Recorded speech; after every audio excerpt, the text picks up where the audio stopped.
Liberty, with you for every step on the road to financial freedom.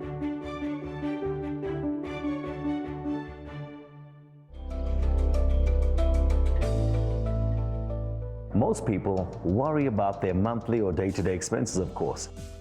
But have you ever thought about the things that will cost money when you pass away? Have you made provisions so that your family will not be left with a heap of bills on top of dealing with their grief? On FinSmart today, we look at the cost of death.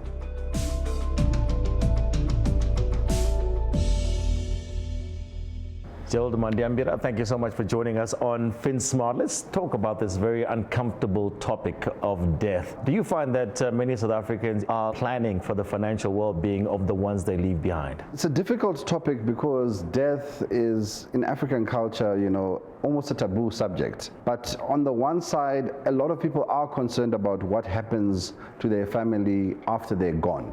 And I think that probably drives our behavior when someone does die. It's almost a celebration of life, and there's an outpouring of grief.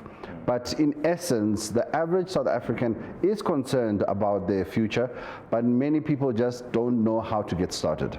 Gerald, death is expensive. Death is expensive because of that outpouring of grief and expression which we want to show our loved one when they're gone. Because, for example, if I'm feeling guilty that I didn't do this for mom, you're going to buy the most expensive casket, the most expensive funeral plot, and you want to show the rest of the family that you really did love your mom, even though you haven't spoken to her in a long time. So I think part of the cost of death is driven, by the industry in terms of businesses making money from it, and B, also we want that expression of guilt or that celebration of life to be really grand. That's the one side. The other side of death being expensive is simply the cost of dying, especially when you've accumulated a bit of wealth. The moment you die, a few things happen. Firstly, you're deemed by the South African Revenue Service to have been on your way to file your annual return. So the first thing is tax kicks in. The other thing which happens the moment you die is you might be liable for estate duty.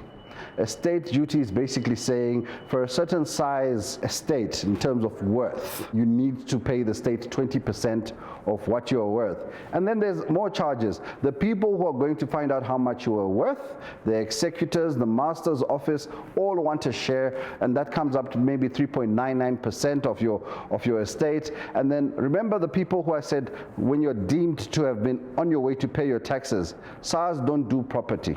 They don't do chairs, they don't do cars, they want cash. A lot of the time when people do die and they've got a lot of assets, sometimes they don't have cash to actually pay the receiver of revenue, and therein starts a long list of problems where families are saying we're losing our homes and property because death was not planned for. So death is expensive, especially once you start building up an asset portfolio.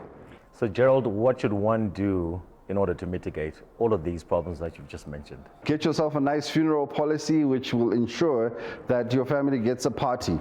The second thing you can probably do to mitigate against death is have a life insurance policy to basically say, you know what, I recognize that the day I die there are going to be expenses that come up, and a lot of life insurance policies do have an opportunity for you to leave the life policy to pay your estate duty, for example. So you want to be known as someone who was responsible.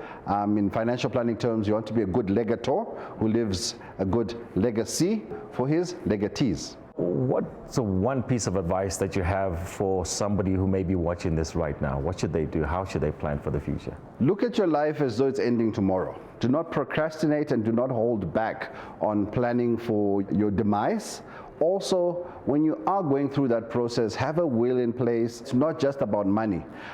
Things like a will are an instruction to the care of your children. If you set up a trust, you can have rules in place to guide the moral values and direction of your family. So death to me is actually a very important event to plan for as soon as you can. So living for the now and getting the most out of life is important, but making sure your family doesn't suffer the consequences of your lack of planning should also be a priority. Contact your financial advisor today to make sure you're adequately covered for every eventuality. Liberty, with you for every step on the road to financial freedom.